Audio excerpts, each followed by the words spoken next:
Assalamualaikum warahmatullahi wabarakatuh. Selamat pagi semuanya. Semoga kita dalam keadaan sehat walafiat dan semoga masih tetap semangat belajar dari rumah. Pada hari ini kita akan belajar tentang cara membuat proposal kegiatan. Setelah kemarin kita belajar tentang tahapan-tahapan membuat proposal. Kalau sekarang kita langsung praktek bagaimana cara membuat proposal kegiatan. Baik, kita langsung saja. Ada tahapan-tahapan proposal. Yang pertama cover, kemudian latar belakang, tujuan acara kegiatan, tema kegiatan, sasaran kegiatan, waktu dan tempat kegiatan, kepanitiaan, rencana anggaran biaya, penutup, dan lampiran. Latar belakang. Setelah judul atau nama kegiatan, hal wajib yang penting selanjutnya adalah membuat latar belakang.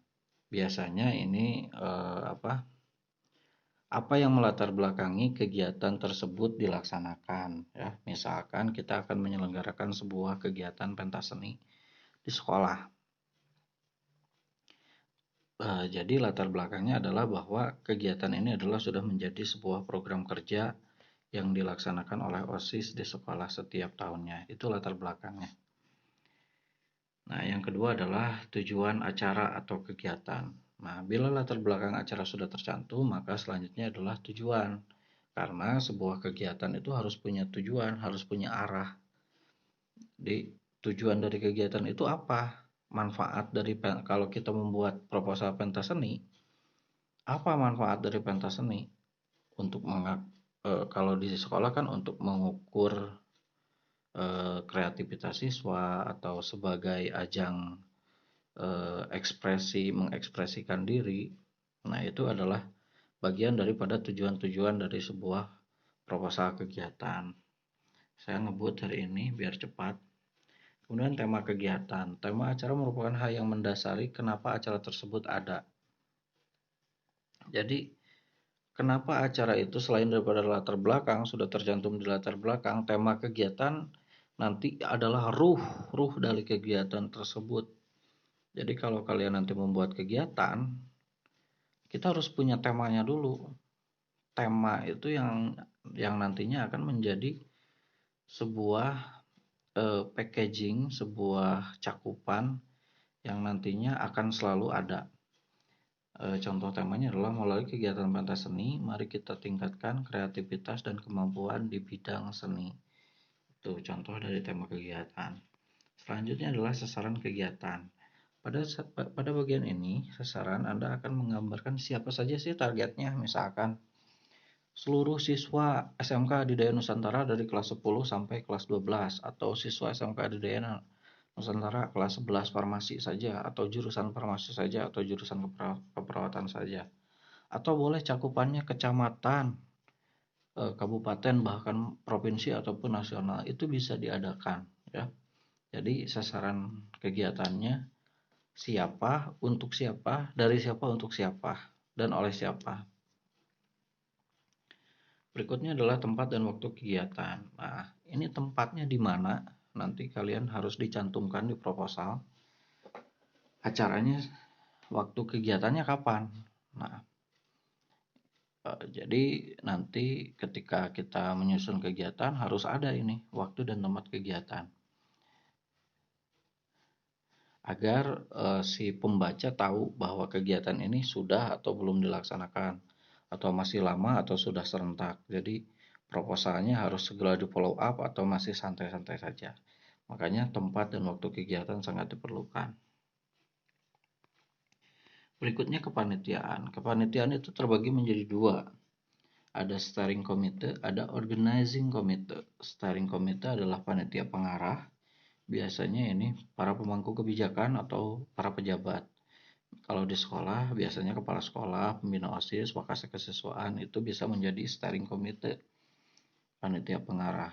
Nah, yang kedua adalah organizing committee, organisasi komite. Ini adalah pelaksana. Jadi yang melaksanakan kegiatan tersebut, yang mengeksekusi kegiatan tersebut dari mulai perencanaan kegiatan dan evaluasi. Ini biasanya ada ketua pelaksana, sekretaris kegiatan, bendahara kegiatan, seksi-seksi yang dibutuhkan yang lainnya. Kalau temanya seni, maka nanti bidang seni seksi-seksinya. Kalau temanya olahraga, berarti bidang olahraga ke bawahannya.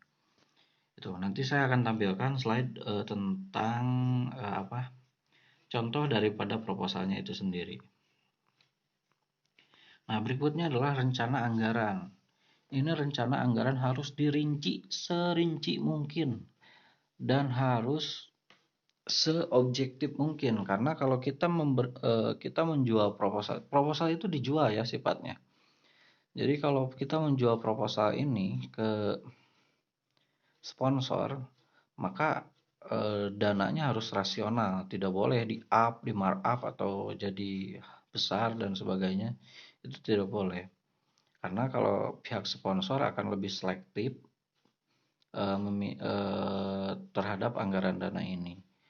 Nah, makanya bagaimana caranya agar dananya bisa tertutupi, maka ada bagian-bagian yang memang nantinya harus diadakan, tapi tidak ada ada list yang memang harus kalian siapkan pada kenyataannya.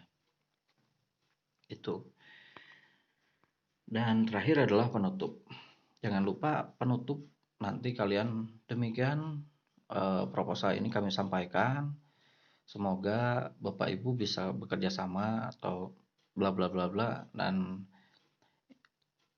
ucapan terima kasih di sana harus disebutkan, dan di akhir ada tanda tangan dari ketua pelaksana dan pihak terkait. Pihak terkait itu bisa dari steering committee, misalkan kepala sekolah. Kalau cakupannya hanya satu sekolah, maka ketua pelaksana dengan kepala sekolah cukup.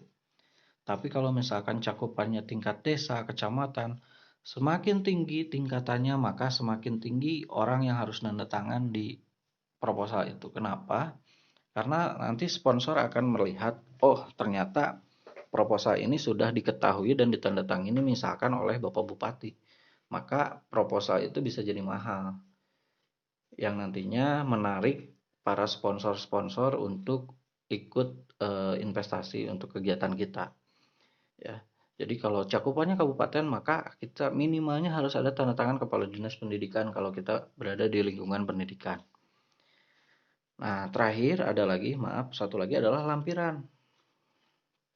Nah, lampiran-lampiran ini adalah dokumentasi kegiatan yang terdahulu. Misalkan ini kegiatan yang kedua, tapi kalau misalkan ini kegiatan yang pertama, tidak perlu ada dokumentasi kegiatan yang terdahulu atau laporan kegiatan terdahulu. Langsung saja ke MOU dengan sponsor, karena ini harus ada, penting banget. Kalau kita mau si proposalnya ini dijual ke sponsor, harus ada MOU, Memorandum of Understanding. Apa kesepakatan antara kita selaku panitia pelaksana dengan pihak sponsor. Jadi ada kesepakatan antara kita dan sponsor, bagaimana kesepakatannya, bagaimana win-win solutionnya agar mereka bisa ikut berinvestasi terhadap kegiatan kita. Nah, kalau misalkan ini adalah kegiatan kedua, maka dokumentasi kegiatan yang tahun kemarin, laporan kegiatan yang tahun kemarin dilampirkan. Agar apa? Agar nanti si sponsor bisa melihat, oh ternyata dari foto dokumentasi kegiatan, oh ternyata kegiatannya menarik, maka nanti sponsor akan tertarik dengan proposal yang kita buat. Dan terakhir, MOU dengan sponsor ini penting banget. Jadi misalkan ada 3 kategori, ada yang disebut dengan sponsor tunggal. Sponsor tunggal ini maka dia akan membiayai seluruh kegiatan. Yang kedua adalah sponsorship. Nah, yang terakhir sponsor standar. Jadi yang sifatnya hanya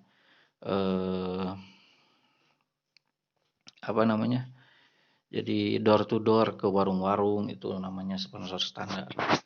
Ya, mungkin itu saja yang dapat saya sampaikan. Untuk slide ini akan saya sampaikan contoh daripada proposal kegiatan. Ditutup untuk materinya. Terima kasih. Assalamualaikum warahmatullahi wabarakatuh.